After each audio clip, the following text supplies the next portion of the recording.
Hola amigos, bienvenidos a mi Story Channel. Espero que disfruten la información que les traigo hoy, ya que son, digamos, el producto de todas mis búsquedas, de mis investigaciones, y es más un compartirles lo que voy encontrando. Pero quiero que tengan en cuenta, que tengan presente siempre algo que considero muy importante, y es que todo esto es para conocer, para aprender, para obtener más información, mas no para creer. ¿Por qué les digo esto? Porque mi intención con el canal no es hacer creyentes o crear personas que, digamos, que me sigan como influenciadas por lo que yo les digo, más bien personas que se unen a mi búsqueda. Y eso es lo que yo he percibido en muchas personas. Pero ¿por qué les digo esto? Porque en estos días he estado viendo, yo siempre estoy muy pendiente de otros canales muy grandes y siempre estoy muy pendiente de los comentarios de las personas y me doy cuenta de que hay personas que están buscando creencias para sustituir sus creencias, que necesitan llenar esos vacíos de lo que han creído siempre con otras creencias. Y yo aquí quiero romper con eso. Quiero que suceda exactamente lo contrario. ¿A qué me refiero? A que todo lo que ustedes encuentren aquí no lo tomen como si fueran verdades absolutas o que yo quiero inculcarles esto como una verdad absoluta. Yo soy la primera en decirles, no crean, conozcan, infórmense, porque eso es exactamente lo que yo estoy haciendo. Y quiero iniciar hoy este video retomando una de las primeras impresiones que tuvieron los españoles cuando llegaron a Mesoamérica y que mencioné en el anterior video. Ellos se sorprendieron por esa gran diversidad de etnias que encontraron y para ellos eso fue una gran sorpresa porque ellos esperaban llegar a unas tierras vírgenes, no descubiertas aún y no conquistadas. Entonces, de hecho, ellos no encontraron más personas de la civilización. Así que fue extraño ver tanta variedad dentro de las etnias y obviamente ahí empiezan ellos a hacerse muchas preguntas. Ahora, hoy en día nosotros, después de todo este tiempo, tenemos varias hipótesis al respecto sobre cómo se fue poblando todo el continente americano. Están varias, ya digamos que ya hay varias hipótesis, teorías, perdón, que han sido aceptadas, que están en espera de, digamos, de novedades. Vamos a ir viendo los problemas que plantean todas estas teorías. Pero como siempre, hay personas que van un poco más allá y que tienen otra línea de investigación y que se van adjuntando, que son esas hipótesis alternativas. Y pues esas son las que a mí más me gustan, porque son hipótesis no basadas en fantasías, pero sí en varios elementos que nadie está viendo porque los descartan a priori, porque no les interesa, ya que no está alineado con la oficialidad. Y como no está alineado, significa investigar y es posible que tengan que replantearse toda la historia y eso creo que ya no se lo quieren ni siquiera plantear. De manera que estos investigadores independientes han ido proponiendo una serie de investigaciones que han realizado y vamos a estudiarlas el día de hoy, las vamos a analizar y vamos a razonar un poco acerca de ellas, porque no solamente son fascinantes, sino que también son viables, a pesar de que en apariencia no lo son. Lo irónico de todo es que en la medida en que ha ido avanzando el tiempo, la misma ciencia ha ido confirmando cosas que le ayudan a más a esas hipótesis alternativas que a las teorías aceptadas como las oficiales. Les daré un ejemplo específico. Ahí entre mis búsquedas me di cuenta que en el 2023 un nuevo estudio de ADN ancestral de los pueblos prehispánicos de Mesoamérica, el mayor estudio genético que se haya hecho en los pueblos antiguos de México, muestra que los indígenas actuales del país mantienen similitudes en su ADN con el que tenían los habitantes antiguos. Pero esta correspondencia genética ha sido solo una de las conclusiones del estudio Historia demográfica y estructura genética en el México Central prehispánico, publicado por la revista Science. Es la primera vez que se hace algo así en México y dio resultados memorables, y estamos hablando del año pasado, no es un estudio de hace mucho tiempo. Se trata de un importante estudio de ADN ancestral. El resultado es lo más cercano a ver a través de una máquina del tiempo. Se trata del conjunto de datos paleogenómicos y prehispánicos de humanos más extenso que se ha generado en México. El trabajo fue realizado en su mayoría por investigadoras mexicanas. Para resumirles, el estudio se concentraba en el momento de una sequía que ocurrió hace miles de años. En este estudio aprovecharon los datos obtenidos para entender la estructura de la población antigua, y eso les llevó a un descubrimiento que María Ávila, ella fue la autora del estudio, señaló como inesperado e interesante. Ojo a esto. Encontraron un linaje fantasma. Una población fantasma es un grupo de ancestros que dejó rastros de ADN antiguo, pero del cual no se tienen otras pruebas. De este conjunto de datos también pudieron deducir que los linajes de los individuos prehispánicos en el centro de México son realmente complejos. Un rasgo que se conserva desde hace al menos 1400 años es la diferencia entre las poblaciones del norte y la del centro. Esto es muy importante y en esto hay que ahondar. Entonces, lo que les acabo de informar lo hago con la intención de que ustedes se den cuenta que hay mucho por descubrir todavía bajo la luz de los avances científicos actuales. Y hoy vamos a indagar en una interesante hipótesis que, si se realizaran los estudios correspondientes e investigaciones, con los medios actuales científicos se podría convertir en una teoría que explicara muchas cosas que aún son inexplicables y que hoy vamos a revisar, que sucedieron durante la conquista de los territorios americanos.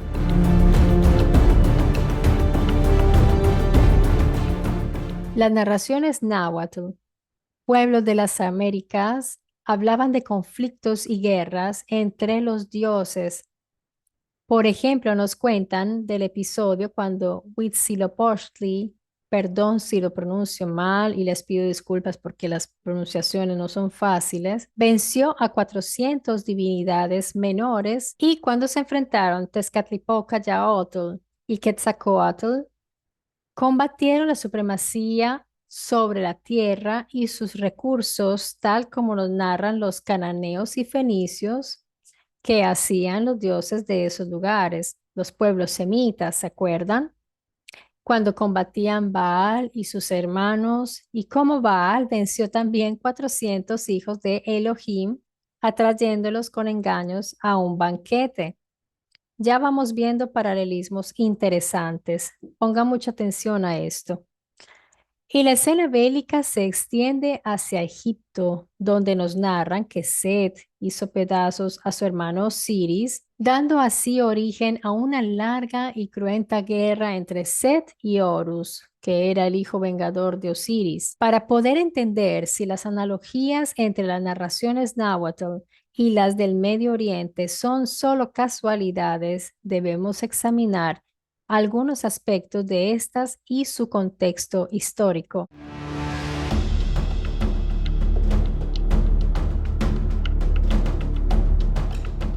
El cronista Antonio Herrera de Tordesillas cuenta en su libro Historia General que los indígenas invocaban a un dios cuando sufrían y se dirigían a él mirando hacia el cielo. Miren qué curioso esto. Ellos pensaban que ese dios vivía en el cielo. Y miren, algunas de las oraciones que le dedicaban a ese Dios resultan muy familiares. Ya me dirán ustedes si no es así.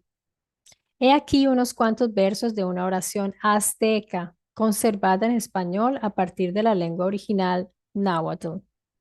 Abro comillas, dice: Tú habitas los cielos, Tú sostienes las montañas, tú estás en todas partes, eterno. A ti se te suplica, se te ruega. Tu gloria es inminente. A mí me parece estar leyendo un versículo bíblico. No sé ustedes qué opinen, pero a mí me da la impresión de estar leyendo un versículo, un pasaje bíblico. Y estamos hablando de una oración náhuatl. Ellos decían que este Dios había creado el cielo y la tierra y que había dado forma al hombre y la mujer con arcilla. Otro paralelismo. Después de varios intentos fallidos hasta lograr el resultado deseado. ¿Con quién logran ustedes conectar esto? Con los sumerios. Entonces ya vamos viendo paralelismos con las narraciones hebreas y con las sumerias, porque esto de los intentos fallidos, de los experimentos para hacer a los humanos intentos fallidos, está especificado no en los escritos hebreos, pero sí en los sumerios. Luego narran acerca de un diluvio del cual se salvan solo un cierto sacerdote y su mujer. No tengo que decirles con quién es el paralelismo. Salvan también unas semillas de plantas distintas y animales, dándoles refugio en su barca. Aquel sacerdote encontró tierra firme porque envió unas aves para buscar tierra firme. Entonces, está clarísimo, clarísimo. Esta narración del diluvio está en casi todas las culturas del mundo. Esto creo que ya ustedes lo saben. Leyendas, representaciones gráficas y grabados como los que hay en el calendario de piedra dividen los primeros sucesos importantes de la humanidad y los antepasados de los náhuatl en cuatro edades o soles. Estamos hablando del calendario azteca. Según los aztecas, ellos vivían en lo que era la última era solar. Todas las eras anteriores habían tenido finales catastróficos. Siempre terminaban con una catástrofe, sea por causas naturales o por las guerras de los dioses, que ya un día le dedicaremos seguramente uno o varios videos a estas guerras. Se piensa que el calendario de piedra azteca representara las cinco eras. Los símbolos que encierran el panel central y la misma figura central han sido objeto de muchos estudios. El anillo más interno describe sin duda los 20 signos que representan los 20 días del mes azteca, que tienen 20 días. Los cuatro paneles rectangulares alrededor de la cara central parecen representar las cuatro eras anteriores y las calamidades que pusieron fin a cada una de estas. Siendo la historia de los principios y finales de estas eras una tradición transmitida oralmente, no podemos hablar de algo muy exacto y preciso, lógicamente. Pero en lo que sí están todas las narraciones de acuerdo es que en la primera, o sea, la primera era, terminó con el diluvio, una inundación que cubrió la tierra. Sobre esto hay muchos estudios e hipótesis, pero hay certeza de que hubo una gran inundación. Esto no se pone ya en duda. Sobre esto vamos a detenernos un momento porque hay datos interesantes. Los estudiosos, cuando se dan cuenta de estos paralelismos de narraciones del Medio Oriente con las americanas, ellos lo explican diciendo que se trató de una transferencia de narraciones por parte de los conquistadores españoles que eran cristianos, eran de fe cristiana, católica. Pues veamos, antes que nada, no todos los códices americanos son datables a una época contemporánea o posterior a la conquista. Y aquí veremos que las analogías con narraciones mesopotámicas antiguas en las narraciones mexica y náhuatl son muchas y son importantes. Veremos que la cronología de los mexicanáhuatl conecta con épocas y sucesos con una precisión científica que debería al menos hacernos reflexionar. En el caso del diluvio, por ejemplo, está conectado con el final del primer sol, hace más o menos 13.133 años antes de haber sido escrito el códice, el cual se escribió 11.600 años antes de la era común.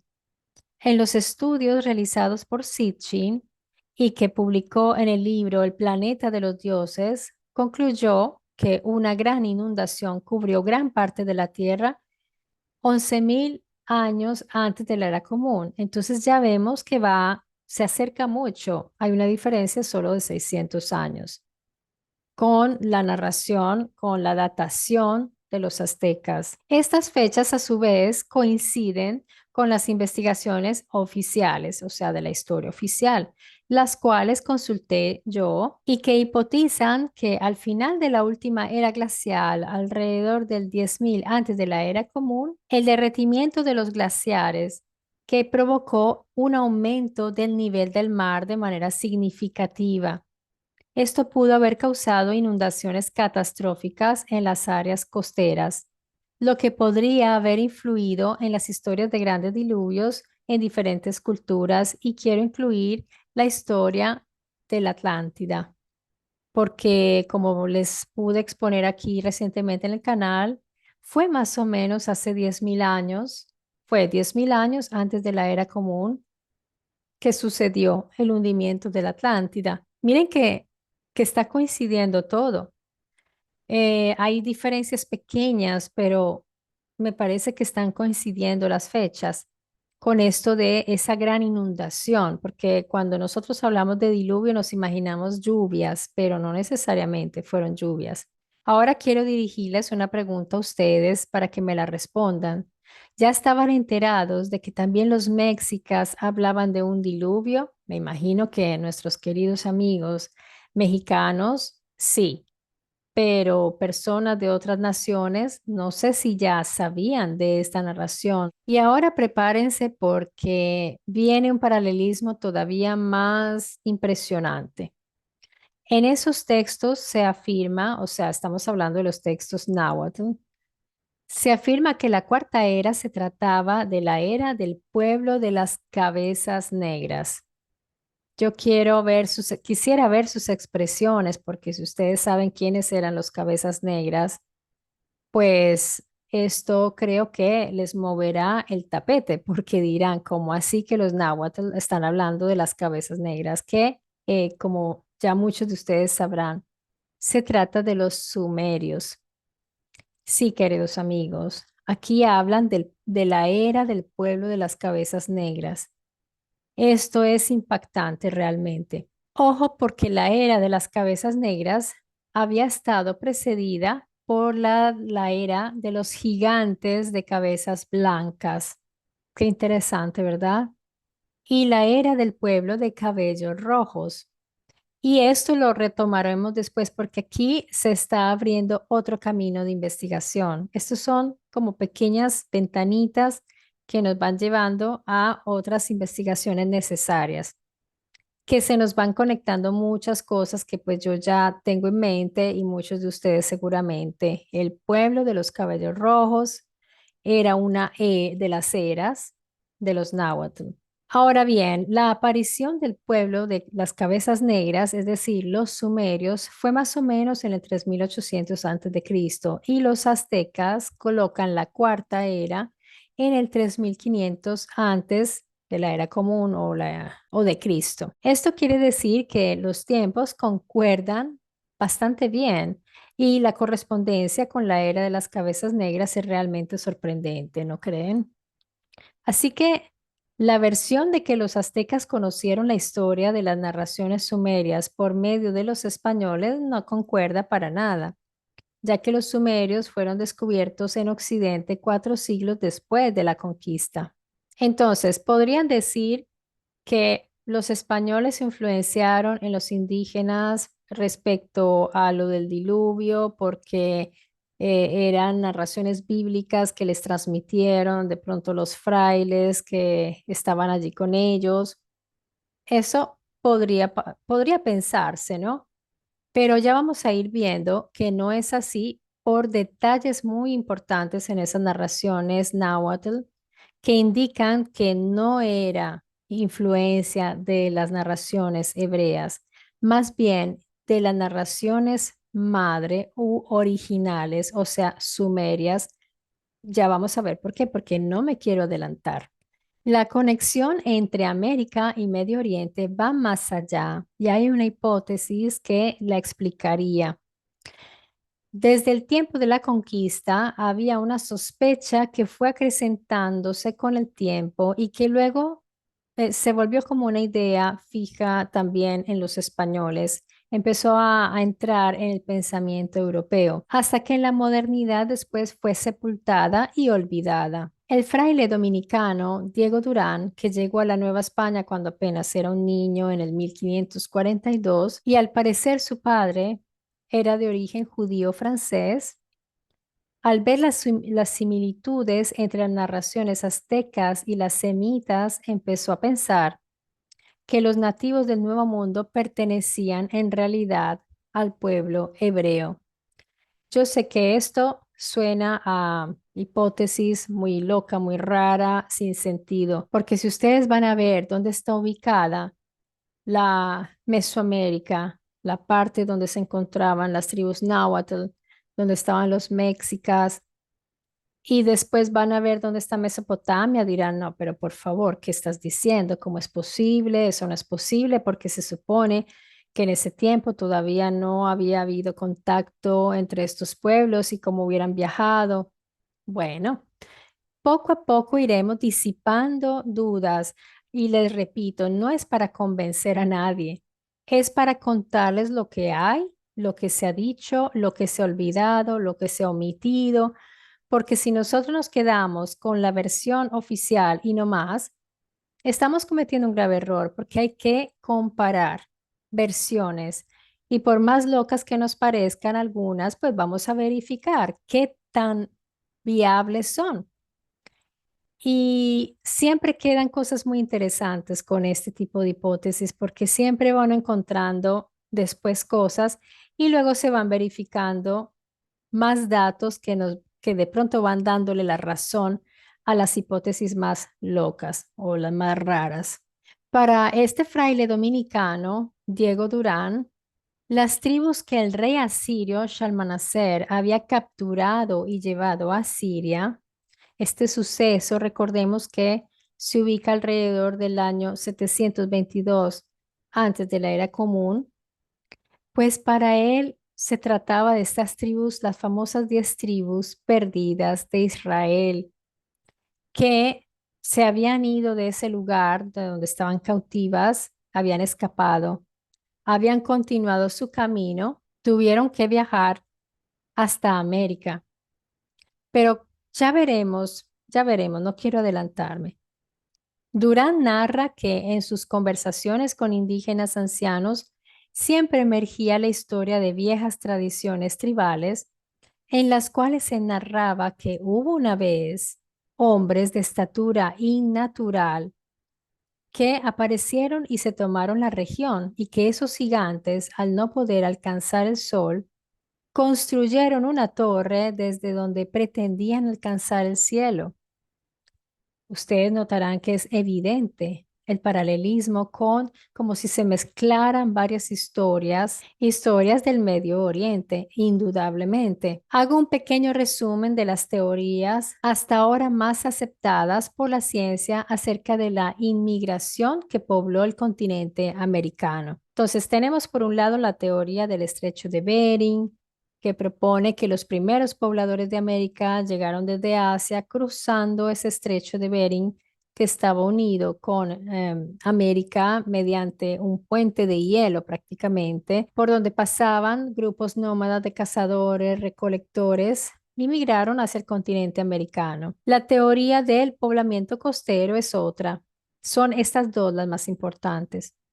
Sugiere que los primeros habitantes de América también pudieron haber llegado bordeando las costas del Pacífico en embarcaciones primitivas o incluso antes de la ruta terrestre, permitiendo un poblamiento más temprano y rápido de las Américas.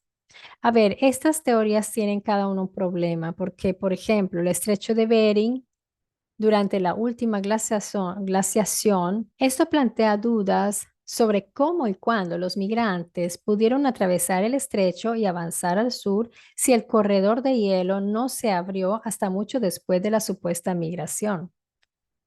No estaba abierto el paso. Y el problema del poblamiento por la región costera, esta navegación primitiva en embarcaciones simples, habría sido extremadamente difícil y desafiante y se tuvo que haber dado en unas durísimas condiciones climáticas. Entonces los expertos cuestionan si estos primeros humanos pudieron realmente migrar a lo largo de las costas del Pacífico de manera efectiva. En conclusión, ambas teorías enfrentan desafíos relacionados con las dificultades geográficas y tecnológicas de la época. Yo en un video hablé dando más detalles porque recientemente hubo unos estudios que fueron publicados en una importantísima revista de ciencia y donde efectivamente rectificaban que no era posible, no era practicable la vía del estrecho de Bering. Aunque hubiera habido glaciación, aunque hubiera habido deshielo, ellos hicieron un estudio muy profundo de esa zona, cómo era en ese momento la población, la fauna, la flora que había y decían que era impracticable. Y hay otra cosa, que estas personas, ¿por qué se les ocurrió hacer ese pasaje? ¿Qué las llevó a pasar a dejar su zona de confort con un buen clima cálido y llegar a esas zonas de hielo? Bueno, recordemos que una migración muy difícil sucedió también y que está narrada en el Génesis, en el Éxodo, donde se nos cuenta que Yahvé guió a todo el pueblo de Israel a través del desierto, además una ruta que es muy extraña, que les hizo dar una vuelta impresionante para llegar a una región donde hubieran podido llegar antes, pero en fin, eso debe tener su explicación. Pero ellos, ¿por qué se encaminaron a eso? Porque sabían que tenían la ayuda de su Elohim. Y si estas personas que atravesaron y poblaron América, estamos hablando de la época de la prehistoria, hubieran sabido que al otro lado habría una zona donde había abundancia de trigo y miel, donde habría una especie de paraíso, una tierra prometida, pues hay que hacerse estas preguntas. Hay que hacerse estas preguntas porque cuando nosotros vemos los escritos antiguos, por ejemplo, en la Biblia, se narra cómo los Elohim estaban constantemente acompañando a los primeros humanos y en medio de todo, pues como que los tutelaban siempre. Recordemos que Yahvé proveyó a los israelitas de agua, de alimento y hasta de curaciones cuando se enfermaron. Entonces, sí, él era, los castigaba y todo, pero también les proveía para que se mantuvieran con vida y llegaran a la famosa tierra prometida. Y tenemos una historia análoga a esta, que es muy interesante también, que son esas 7 tribus que escapan del Aztlán, que no se sabe dónde estaba ubicada exactamente la tierra de Aztlán, pero se habla de una tierra blanca. Sería blanca porque tal vez era un territorio que estaba cubierto por la nieve y que fue ese éxodo de Aztlán se dio durante la era de los gigantes de el pelo blanco. Curioso. También nos podemos conectar con que tal vez era una zona nevada, una zona de nieve. Y bueno, durante esa migración por el desierto, en el Éxodo, pues recordemos que Yahvé los acompañaba con la nube, los guiaba. Es posible que ellos hayan sido ayudados en la prehistoria para pasar al otro lado y por eso encontramos todas estas etnias tan distintas en ese lugar, porque de todas maneras fueron ayudados.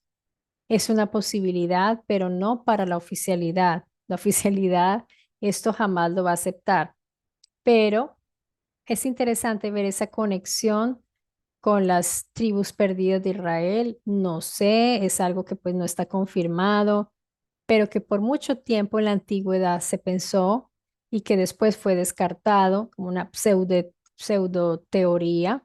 Entonces, pues si los que atravesaron ese estrecho aún impracticable en la prehistoria, sea por el hielo o por las costas, fueron ayudados por individuos con una mayor tecnología, pues eso sería posible. Ahora, recordemos que en todas las mitologías los dioses viajaban por toda la tierra y en una leyenda que explica cómo llegaron los primeros pobladores a América, se narra que su líder era un semidios llamado Naimlap.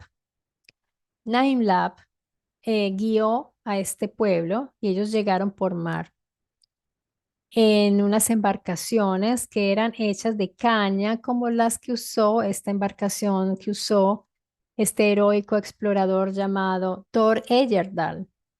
En su hazaña de 1914, él se construyó una barca totalmente de caña, tal como en la antigüedad, y demostró que, pues sí, se podía navegar con ese tipo de barca, pero cuando Thor navegó, no había las condiciones que había en la prehistoria, que estaba lleno de hielo. Esa zona había mucho hielo. Entonces, pues, de todas maneras, era una situación muy extrema para ellos. Pero Nylamp se guiaba mediante la comunicación a través de una piedra verde. Vean qué curioso. Con su dios tutelar. Y hablando a través de esta piedra, el dios fue que enseñó a su pueblo la agricultura, la artesanía y el arte de la construcción. Recordemos que Moisés también poseía objetos con los que se comunicaba con Yahvé. Recordemos estos famosos Tumim y Umim. Recordemos el efod. Recordemos el arca del pacto, desde donde se escuchaba la voz de Yahvé y donde se podía comunicar directamente con él. Y estas piedras oraculares existen en muchas mitologías.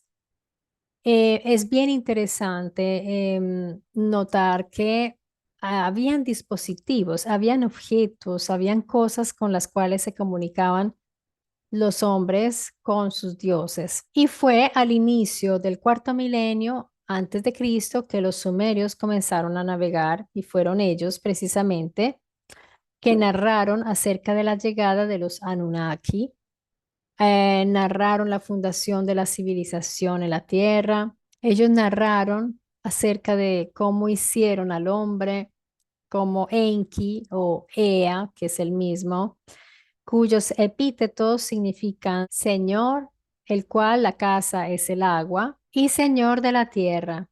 Estos epítetos recordemos que están conectados a símbolos y significados que nos llevan, como ya lo expliqué en un video reciente, hacia la serpiente, ese Nahash que está presente en tantas culturas también. Entonces, en la fabricación del hombre está Enki con Ninti, su compañera Ninti, que significa aquella que da la vida, una diosa médico, y por esto está representada con estas dos serpientes. Fijémonos en estas imágenes tan interesantes. Aquí tenemos la creación de los sumerios y también la versión de los mexicas. En la parte superior vemos a Enki y Ninti ocupándose de la creación del primer hombre.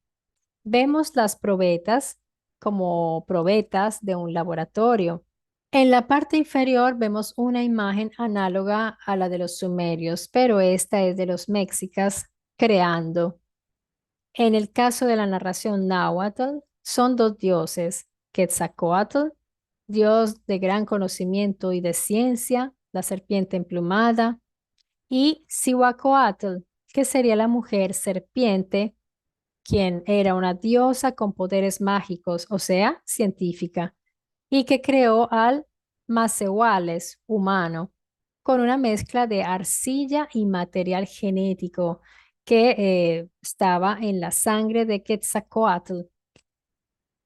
En la imagen inferior vemos a un dios y una diosa que mezclan un elemento que desciende como por una probeta enorme o un contenedor y la sangre del dios que gotea en otro contenedor. De esta mezcla vemos que surge el hombre. Entonces, amigos, yo creo que ustedes aquí notan bastantes similitudes, bastantes paralelismos entre quién lo habría pensado, quién podría pensar que entre los aztecas y los sumerios podría haber esto, pero yo ya les he mencionado que en todas las culturas antiguas hay estos paralelismos. Lo que tenemos que entender es cómo se dieron, cómo se dio ese contacto, cómo hubo ese intercambio de información.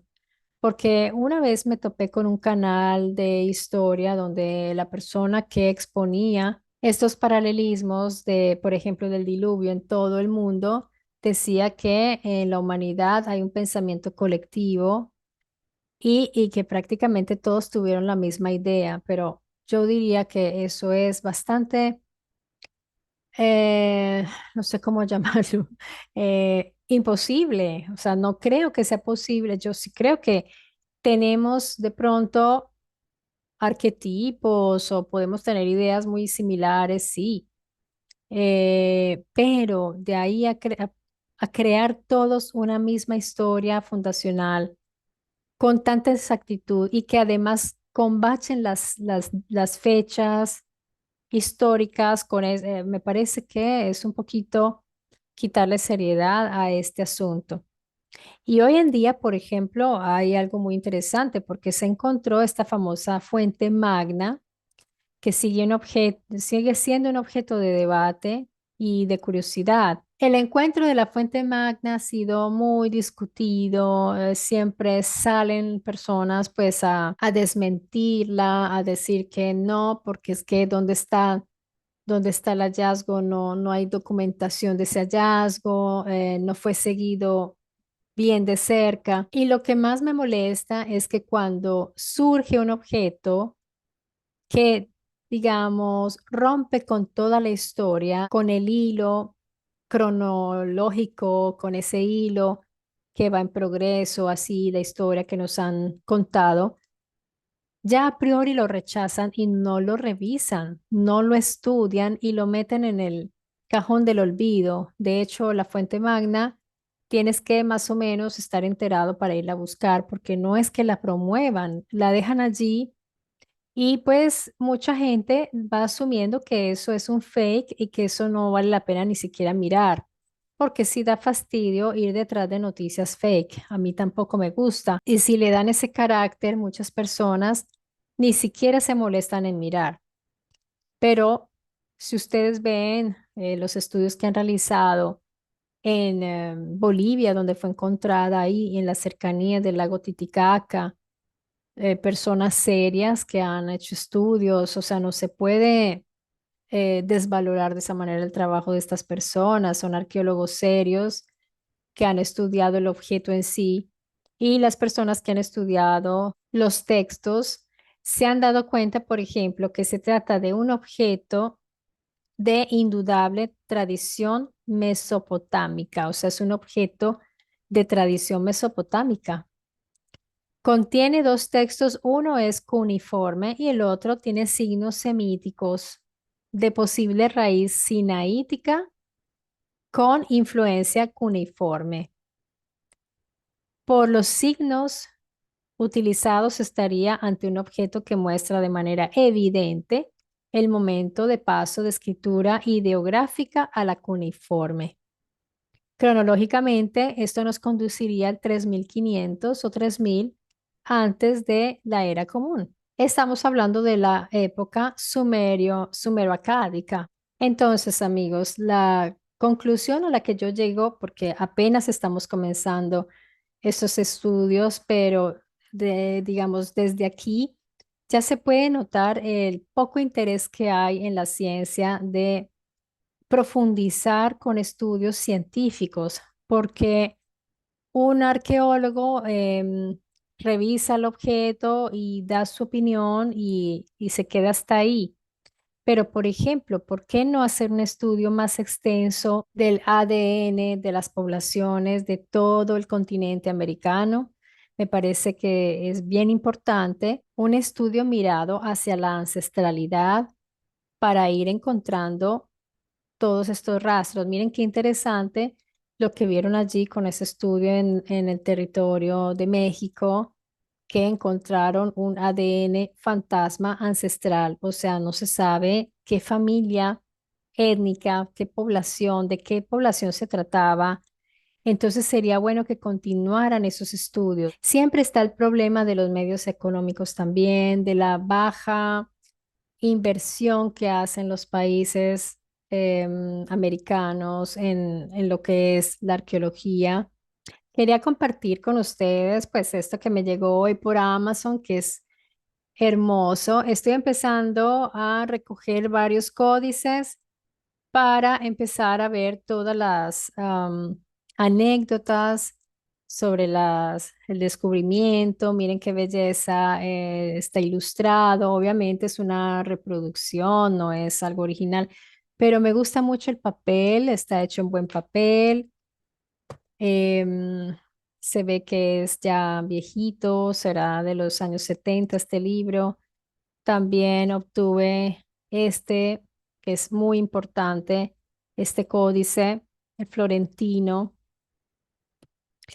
Para comenzar a reconstruir nuestra historia hay que tener distintos puntos de vista, no quedarnos con uno solo. Yo aquí les hablo bastante acerca de los estudios de Sitchin, pero yo no me estoy limitando a Sitchin. Sitchin me sirve porque él abre puertas hacia otras búsquedas, pero cuando yo estudio Sitchin siempre lo confronto con la ciencia oficial, con los sumerólogos, con los arqueólogos, con las opiniones de los oficiales, para mantener un equilibrio. No me quedo solamente con lo que dice Sitchin.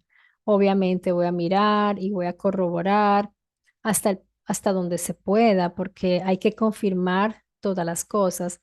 No debemos apasionarnos con un solo buscador, debemos siempre comparar para tener distintas opiniones. Y quería darles una opinión personal respecto a algo que está sucediendo, que he notado últimamente. Hay unos youtubers españoles que son ya de vieja guardia, ya llevan 10 años o más en YouTube y tienen muchísimos seguidores y que yo también sigo porque son interesantes, son los pioneros, en fin, con ellos me inspiré para abrir mi canal. Pero he notado algo, a veces me da la impresión de que se ponen de acuerdo en cuanto a dar ciertas opiniones y guiar la opinión. Esto de guiar la opinión me parece un poco peligroso. Yo creo mucho en el disentismo. Yo creo que sí debe haber opiniones opuestas a las de nosotros y no ponernos como tan de acuerdo, como todos vamos a decir lo mismo. Últimamente he visto que están repitiendo todos, o quizás no se ponen de acuerdo, pero pareciera un libreto, todos están diciendo que los cuerpos que estamos viendo celestes prácticamente se trata de entidades biológicas, son formas de vida. Yo pienso que allá afuera seguramente hay muchas formas de vida, hay muchas seguramente, y es probable que lo que esta persona en su canal expuso, porque tiene buenos equipos para hacerlo, sí parecen formas de vida como casi plasmática, porque está esa materia, el plasma, que se mueve en el espacio y que tiene cargas como de energía. Bueno, es interesante el fenómeno y seguramente puede tratarse de eso, pero eso es una cosa y otra es decir que nos han mentido en todo y que todo lo que hay afuera es eso. O sea, yo pienso que no podemos decir semejante cosa, que los objetos que se han descrito como objetos y que están piloteados muchas veces por individuos en su interior, que eso no existe. Yo diría que eso no es demostrable y que de todas maneras en el pasado se ha avistado también objetos y he visto también videos muy confiables porque se han hecho estudios y han visto que son videos que no han sido editados en un tiempo donde no había los equipos para hacerlo. Así que yo sí pienso que allá afuera hay civilizaciones que nos han visitado porque es que yo me estoy aproximando con los libros de historia. No estoy viendo a los ufólogos, no estoy viendo, aunque sí los observo, los videos de los avistamientos, me gusta ver los análisis que hacen y estar pendientes, obvio. Pero si son o no son, eso a mí no me confirma o me niega la existencia de estas civilizaciones que están afuera y nos visitan, porque yo estoy convencida personalmente de que existen por todo lo que he visto en los libros antiguos, en las narraciones, y yo me confío más en eso que en cualquier video de YouTubers. Pienso que es muy confiable la historia, porque en ese tiempo, digamos, porque también hay escritos de esta época, de la época de la conquista y de la colonia de América, cuando que hubo avistamientos también de ciertos objetos en la antigua Roma, en fin, en la antigüedad, cuando Enoch, por ejemplo, narraba sus viajes al interior de un carro, de un objeto también. En fin, yo pienso que no podemos poner todo en el mismo saco, que hay que tener cuidado y que hay que entender que el fenómeno ovni es múltiple, no es una sola cosa, son muchas formas de vida las que hay allá afuera. Debe haber vida inteligente también y debe haber vida como la que encontramos en una célula, en los microorganismos, que simplemente son formas de vida y que están por ahí. Puede ser que también haya ese tipo de entidades allá afuera. De manera que no es un fenómeno simple y fácil de entender y por eso es que todavía lo estamos tratando de estudiar porque no tenemos ni los elementos para hacerlo todavía. Bien amigos, yo espero pues que este video les haya agradado y si es así no se olviden dejar su me gusta para apoyar el canal. Nos vemos muy pronto en mi Story Channel. Continuaremos con este tema, se va a extender bastante. Nos vamos a detener un tiempo en todo lo que es Norte, Centro y Suramérica, porque allí hay un material muy importante, muy clave para entender y ver cómo se comunicaron estas civilizaciones tan lejanas y poder entender qué pudo haber sucedido y hacer nuestras hipótesis, ¿por qué no? Por ahora, un gran abrazo, amigos. Cuídense mucho y hasta pronto.